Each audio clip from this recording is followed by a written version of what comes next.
주신 말씀을 같이 읽겠습니다. 사도행전 20장 28절부터 35절입니다. 사도행전 20장 28절부터 35절까지 말씀입니다.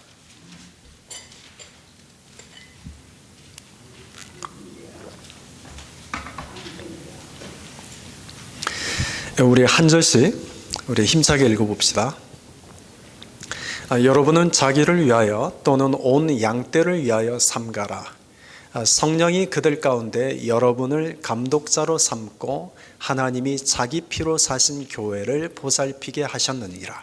내가 떠난 후에 사나운 이리가 여러분에게 들어와서 그 양떼를 아끼지 아니하며 또한 여러분 중에서도 제자들을 끌어 자기를 따르게 하려고 어그러진 말을 하는 사람들이 일어날 줄을 내가 아노라.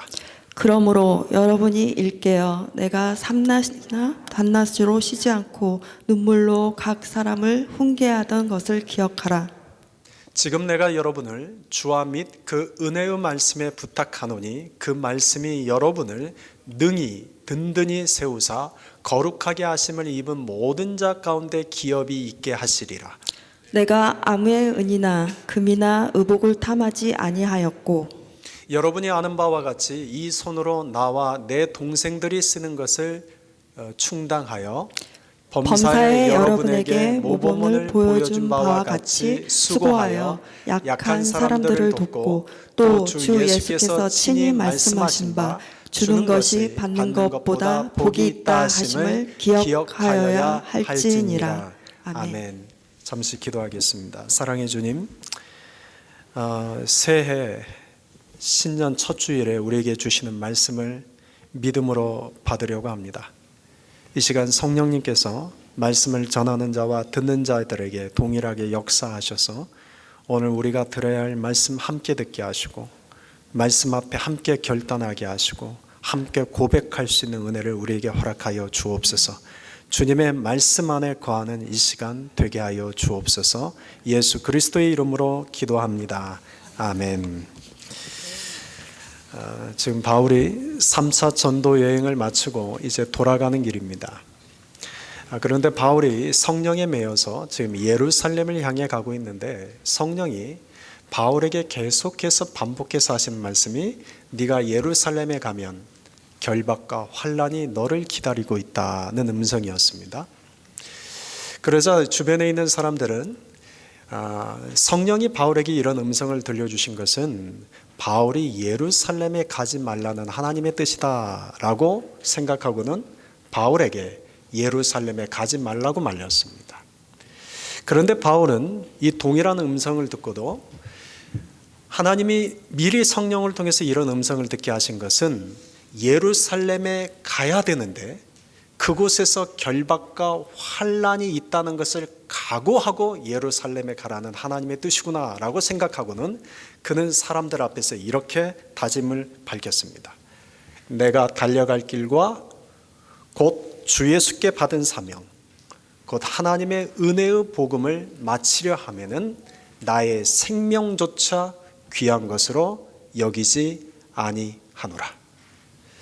사도행전 21장 13절을 보면 바울은 나는 주 예수의 이름을 위하여 결박당할 뿐 아니라 예루살렘에서 죽을 것도 각오하였노라 라고 자신의 다짐을 밝힙니다.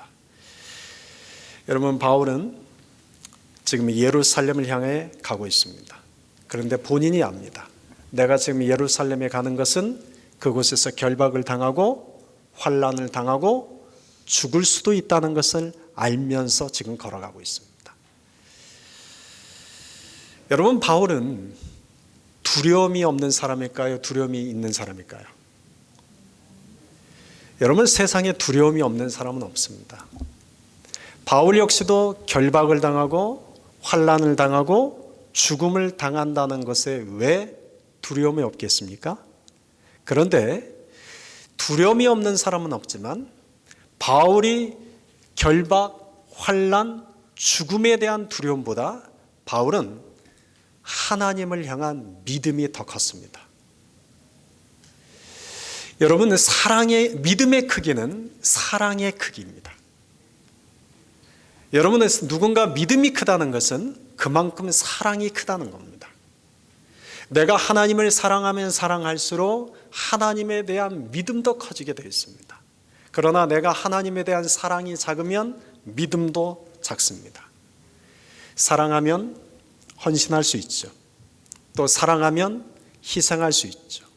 사랑하면 죽음조차 두려워하지 않습니다. 여러분, 죽음이 두려운 것이 아니라 사랑하기 때문에 죽음에 대한 두려움을 이기는 것입니다. 부모는 자식을 사랑합니다. 그래서 부모는 자식을 사랑하기 때문에 희생과 헌신하는 것을 당연하게 생각합니다. 그런데 부모 중에 어느 누구도 자식을 위해서 희생하고 헌신하면서 그것을 자식들 앞에 티내지 않습니다. 내가 지금 너를 위해서 이렇게 희생한다, 내가 너를 위해서 이렇게 헌신한다 말하지 않습니다. 이렇게 말하죠. 내가 너를 사랑한다. 여러분, 인간은 누구나 희생하고 헌신하는 걸 좋아하는 사람 없습니다.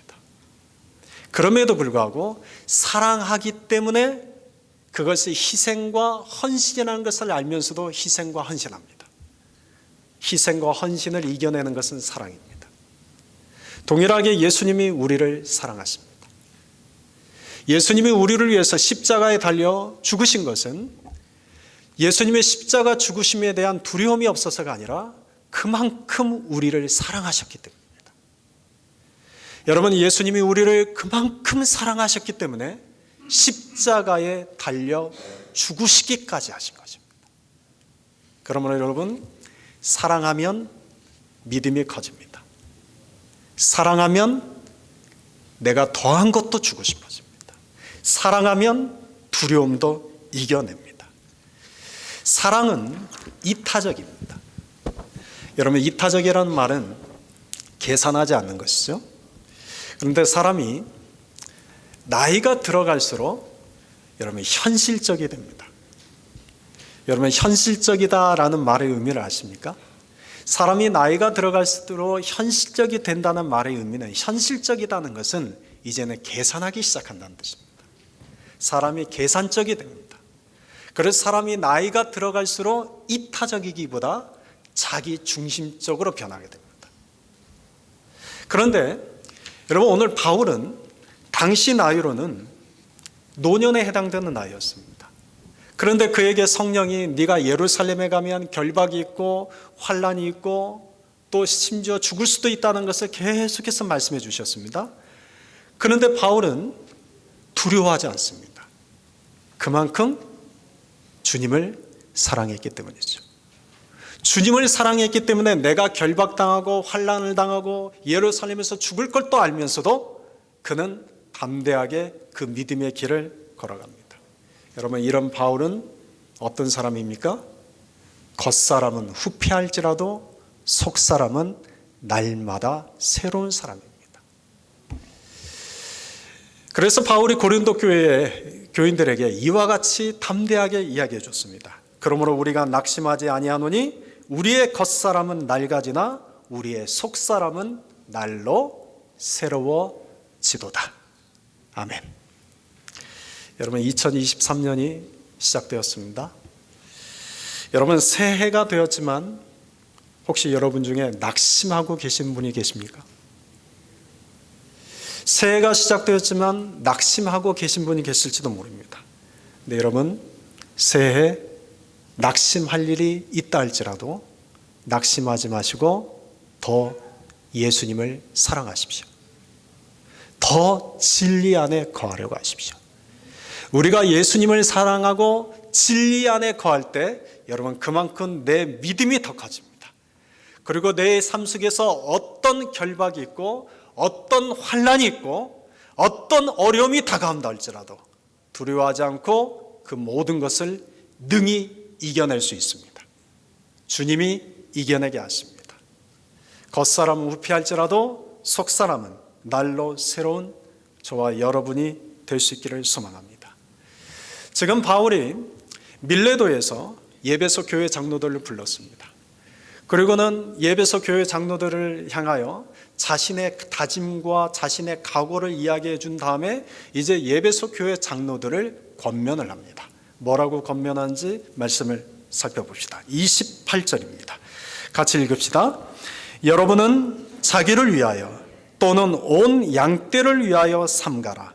성령이 그들 가운데 여러분을 감독자로 삼고 하나님이 자기 피로 사신 교회를 보살피게 하셨느니라. 아멘. 여러분, 예배소 교회는 누가 세웠습니까? 바울이 세웠죠? 바울이 3년 동안 개척한 교회입니다. 바울이 2년 동안 두란노 서원에서 매일같이 성도들을 말씀으로 가르쳤습니다. 그렇게 해서 교회 장로들을 세웠고 교회의 틀을 갖췄습니다. 그런데 오늘 본문을 보면 바울은 이 모든 일이 자기가 한 것이 아니라고 말합니다. 누가 한 거라고 말하고 있습니까? 성령이 하신 일이라고 말합니다. 성령이 그들 가운데 여러분을 감독자로 삼았다. 여러분, 우리에게 아주 중요한 것을 일깨워주죠. 여러분, 교회를 세우는 것은 사람이 하는 것이 아닙니다. 교회를 세우는 분은 성령이십니다. 또한 여러분, 교회 안에 직분자를 세우는 것도 누가 하는 겁니까? 사람이 아닙니다. 성령이 하시는 것입니다. 그런데 문제는 직분자들 중에는 내가 인정하고 따를 만한 분도 있지만 내가 인정하고 따르고 싶지 않은 분도 있다는 게 문제죠. 그런데 여러분, 교회 안에 모든 직분자는 내가 인정하고 따를 만한 사람을 세우는 것이 아닙니다. 그렇다고 한다면 그건 사람이 세우는 것입니다. 그런데 교회의 직분자는 성령이 세우시기 때문에 그분의 뜻 안에서 세우기 때문에 내가 인정하고 따를 만한 분도 있지만 내가 인정하거나 따를 만한 그러지 못한 분도 있을 수 있습니다. 그런데 중요한 것은 이겁니다. 교회 안에 모든 직분자는 다 성령이 세우셨습니다. 그 권위를 인정하는 것입니다. 여러분, 또한 기억해야 할 것은 여러분 각자도 다 누가 세우셨습니까? 누가 세우셨어요? 예, 제가 세운 게 아닙니다. 여러분들이 투표를 통해 세운 것도 아닙니다. 성령이 그분의 뜻에 따라 여러분을 다 세워주셨습니다. 지금 바울이 예배소 교회 장로들에게 너희는 성령이 세운 자들이다 라고 지금 말합니다. 그러면 왜 성령이 세웠겠습니까? 왜 성령이 감독자로 장로들을 세우고 왜 성령이 직분자를 세우셨겠습니까? 그 이유가 그 다음 나옵니다. 하나님이 자기 피로 사신 교회를 보살피게 하셨느니라. 여러분, 여기서 교회는 무엇이라고 정의합니까? 교회는 하나님이 자기 피로 사신 교회라고 말씀합니다. 여러분, 교회는 건물이 아니고 교회는 제도가 아니고 교회는 교리가 아니라는 것을 누차 반복해서 말씀드렸습니다. 교회는 어떤 것이냐? 하나님이 자기 피로 사신 사람들의 모임을 의미합니다. 여러분, 내 옆에 있는 지체를 여러분 한번 살짝 보십시오. 여러분, 중요한 것은 내 옆에 있는 지체가 누구라는 얘기입니까? 내 옆에 있는 지체는 하나님이 자기 피로 사신 사람이라는 데 있습니다. 내 옆에 있는 지체가 어떤 사람인지는 중요하지 않습니다. 내 옆에 있는 이 지체가 많이 배운 사람이든 적게 배운 사람이든 많이 가진 사람이든 적게 가진 사람이든 그가 과거의 삶 속에서 어떤 죄와 허물을 가졌든 이것은 아무것도 중요하지 않습니다. 중요한 것은 지금 내 옆에 있는 지체는 하나님이 자기 피로 사신 사람이라는 데 있습니다. 여러분 역시도 하나님이 자기 피로 사셨습니다. 그런데 성령이 이 자기 피로 사신 사람들의 모임이 이 교회 안에서 감독자로 장로들을 세우고 직분자를 세우는 목적이 있습니다. 그것은 교회를 보살피게 하기 위해서라고 말씀합니다. 여기서 이 보살피다로 번역한 헬라어 단어는 포이마이노라는 단어인데 이 단어는 양떼를 치다, 양떼를 돌보다라는 뜻을 갖고 있습니다. 다시 말하면 여러분 교회 장로를 세우고 교회 직분자를 세우는 목적은 무엇을 위해서입니까? 교인들을 돌보고 교인들을 보살펴주기 위해서입니다. 이걸 한마디로 쉽게 말하면 저는 이렇게 정의를 내립니다. 신방입니다. 신방을 위해서 세웠다. 그런 의미입니다. 여러분, 교회 안에 있는 장로나 직분자는 신방을 위해서 세웠다. 그래서 야고보 사도는 병든 자들에게 이렇게 권면했습니다. 야고보서 5장 14절 15절을 보면 너희 중에 병든 자가 있느냐? 그는 교회의 장로들을 청할 것이요 그들은 주의 이름으로 기름을 바르며 그를 위하여 기도할지니라. 믿음의 기도는 병든 자를 구원하리니 주께서 그를 일으키시리라.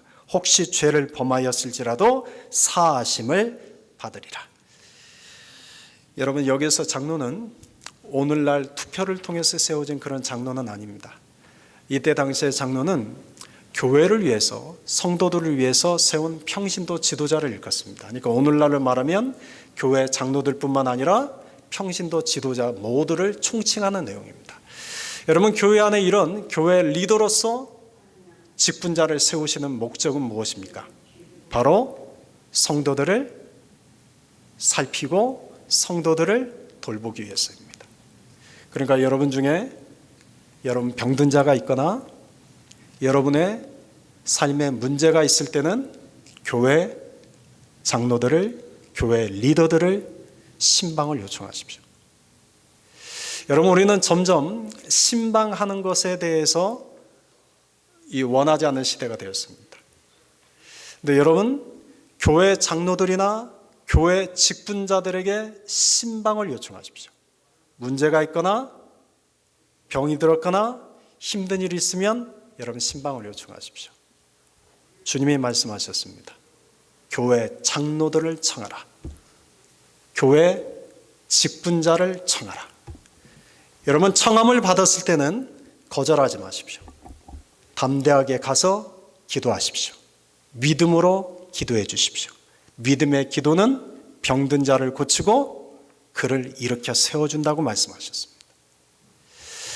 2023년에 저는 개인적으로 우리 교인들과 함께 신방하는 시간을 좀 많이 가지려고 계획하고 있습니다.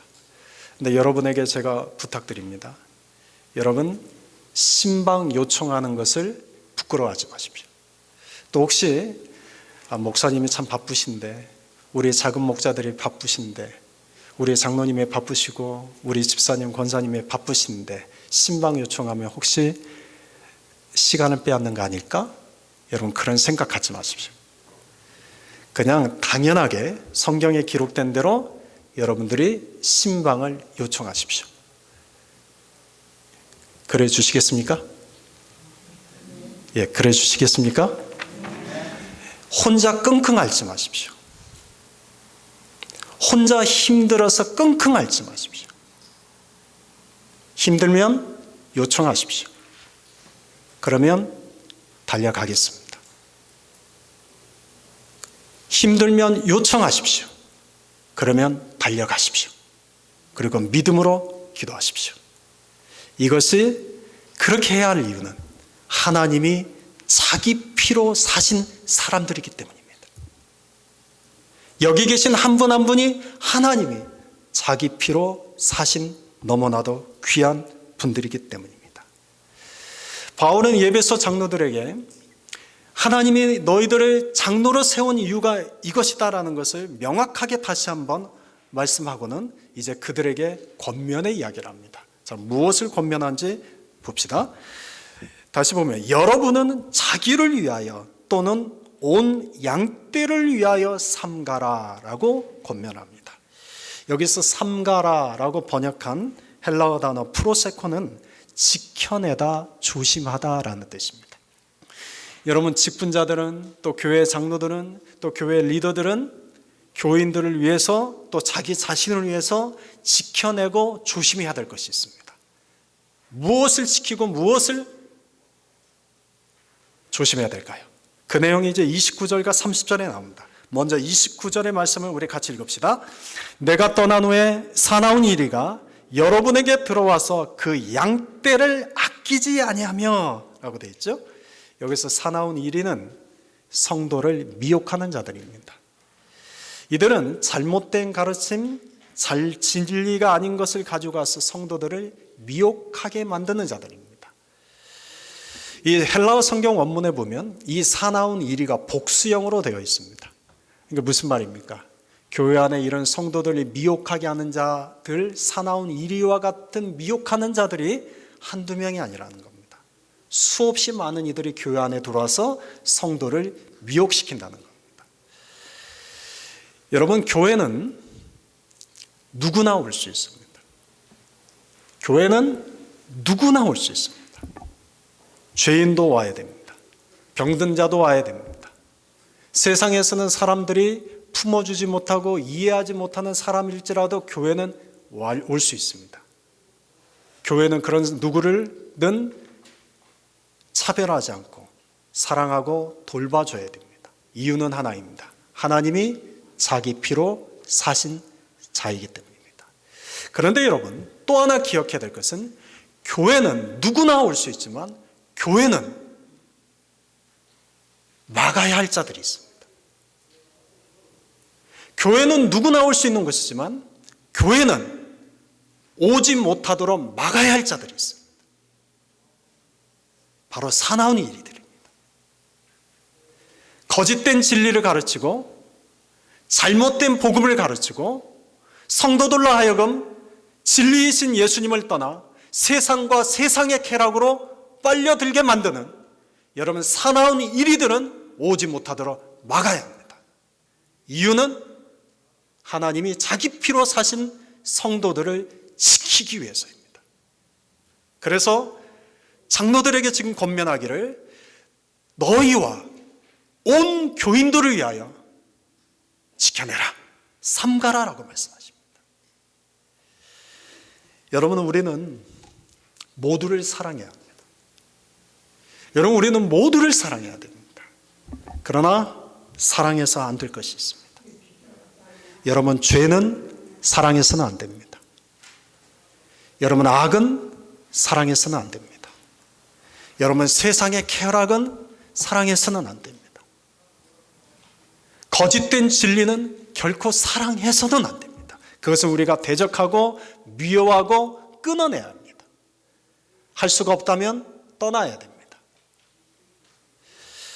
로마서 16장 17절 말씀에 이렇게 기록되어 있습니다. 형제들아, 내가 너희를 권하노니 너희가 배운 교훈을 거슬러 분쟁을 일으키거나 거치게 하는 자들을 살피고 돌아보라는 거죠. 생각해보고 그들에게서 떠나라. 또 고린도후서 6장 14절 말씀에 너희는 믿지 않는 자와 멍에를 함께 매지 말라. 여러분, 사랑하기 때문에 포용하고 감싸줘야 됩니다. 그러나 반대로 사랑하기 때문에 끊어내고 단절시켜야 됩니다. 당연한 거죠. 조금만 생각해 보면 당연한 이야기입니다. 여러분, 부모가 자식을 사랑하기 때문에 부모는 자식을 언제나 사랑하고 포용합니다. 언제나 품어줍니다.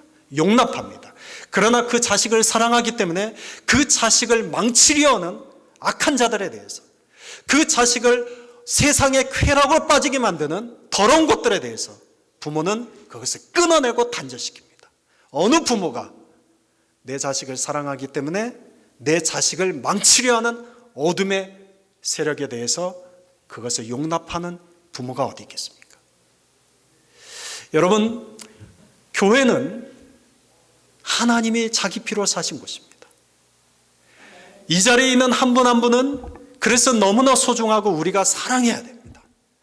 저 역시도 여러분을 사랑하고 우리도 서로 사랑해야 됩니다. 그러나 여러분 기억합시다.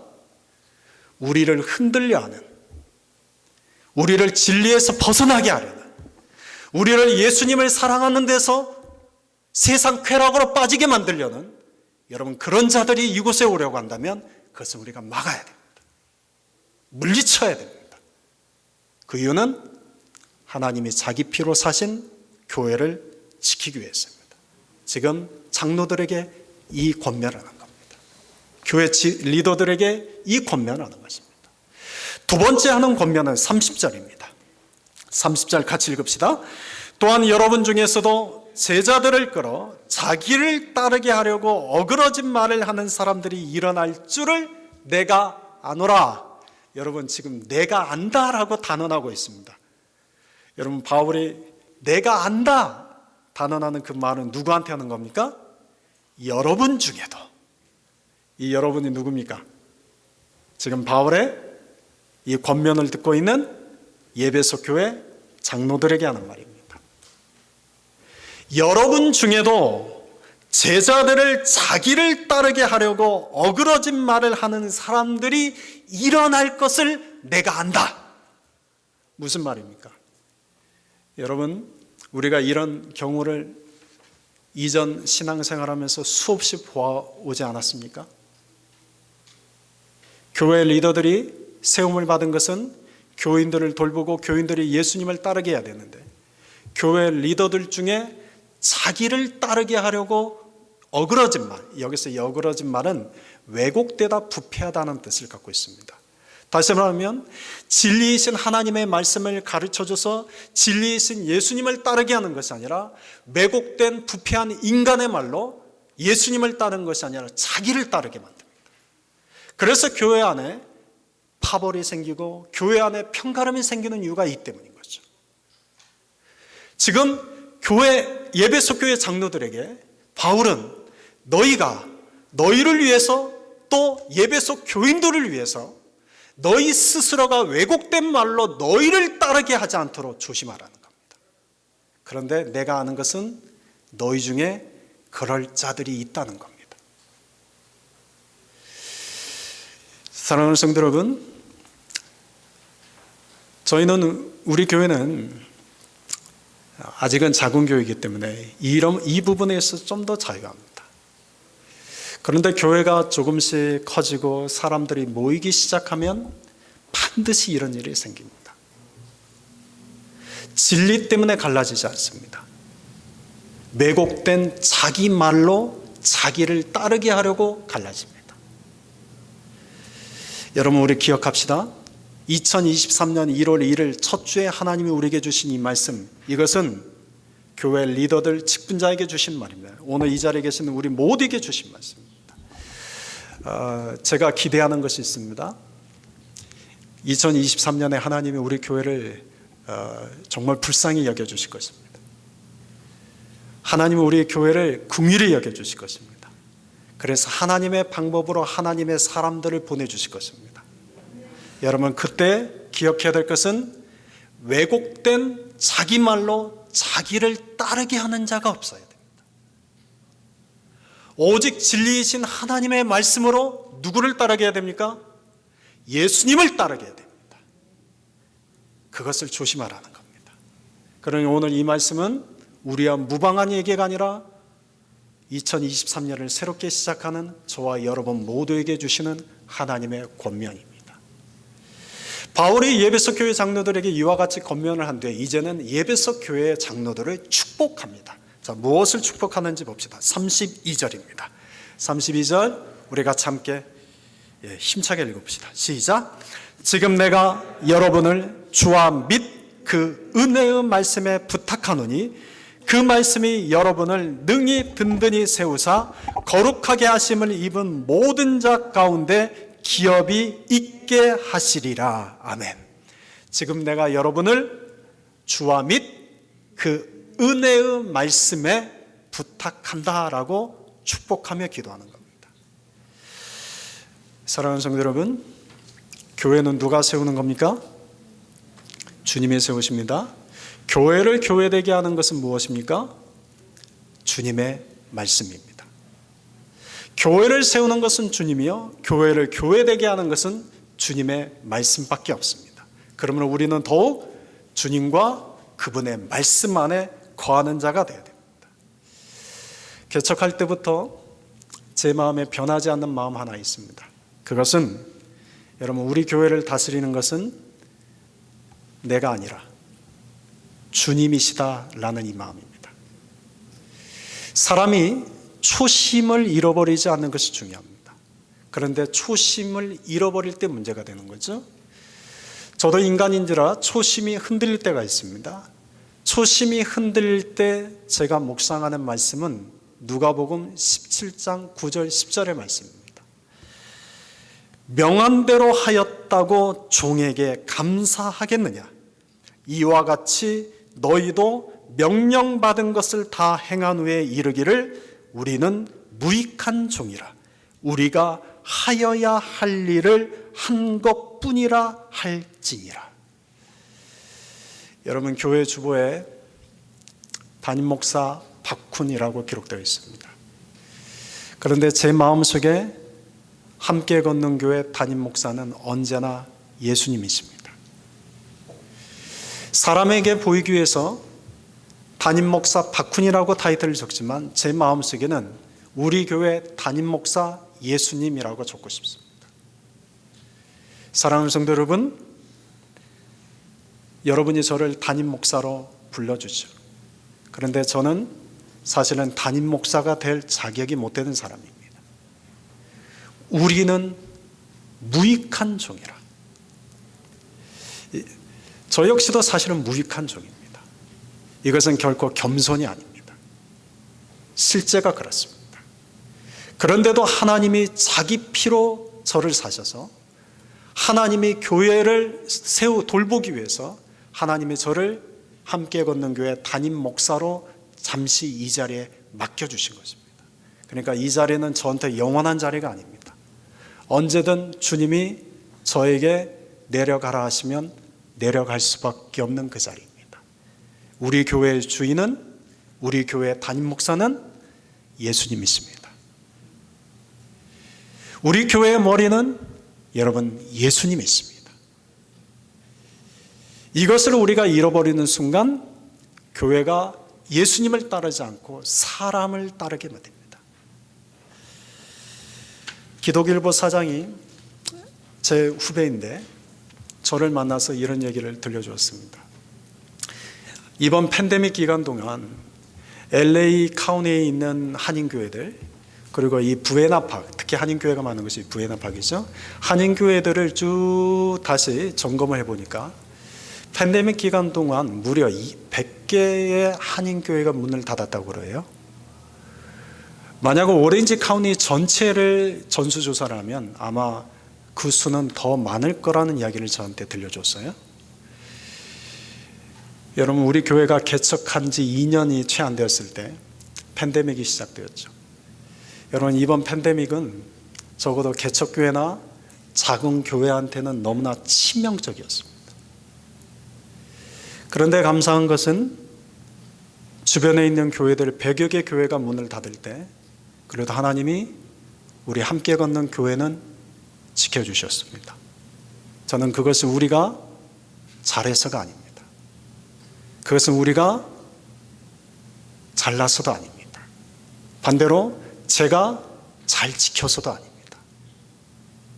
우리 교회의 주인은 하나님이십니다라는 이 고백을 하나님이 들으셨기 때문이라고 저는 확신합니다. 하나님이 우리 교회 주인이십니다. 그래서 팬데믹 기간 동안 권사 취임식도 했고 정교인 수련회도 했고 단 한 달도 빠지지 않고 우리가 후원하고 있는 선교주에 선교비를 보냈고 교회 계속 운영을 지금까지 해왔습니다. 여러분, 하나님이 우리 교회의 담임 목사인 이상, 예수님이 우리 교회의 머리가 된 이상 우리 교회는 하나님이 지켜주시고 하나님이 인도해 주실 것입니다. 저는 이것을 믿습니다. 그 말씀이 여러분을 능히 든든히 세우사 거룩하게 하심을 입은 모든 자 가운데 기업이 있게 하시라. 여러분, 그 은혜의 말씀이 능히 든든히 세운다. 여러분, 여기서 능히라는 단어를 여러분 좀 주목하십시오. 이 능히라는 단어는 헬라어 단어가 디나마이라는 단어인데 이 단어에서 파생된 명사가 디나미스라는 단어입니다. 이 디나미스라는 단어는 폭발적인 힘 또는 강력한 능력이라는 뜻입니다. 이 단어에서 나온 영어 단어가 우리가 잘 아는 다이너마이트라는 단어예요. 그러니까 이 말씀을 해석하면 이렇습니다. 하나님의 말씀이, 다시 말하면 주님과 주님의 말씀이 교회를 든든히 세우는데 능히, 다시 말해 강력한 힘이라는 겁니다. 여러분, 교회를 세우는 강력한 힘, 내 가정을 세우는 강력한 힘, 내 인생을 세우는 강력한 힘은, 강력한 힘이 되는 디나미스는 다른 것이 아니라 오직 하나, 주와 그 은혜의 말씀뿐이라는 겁니다. 그런데 사람들은 이것을 믿지 않습니다.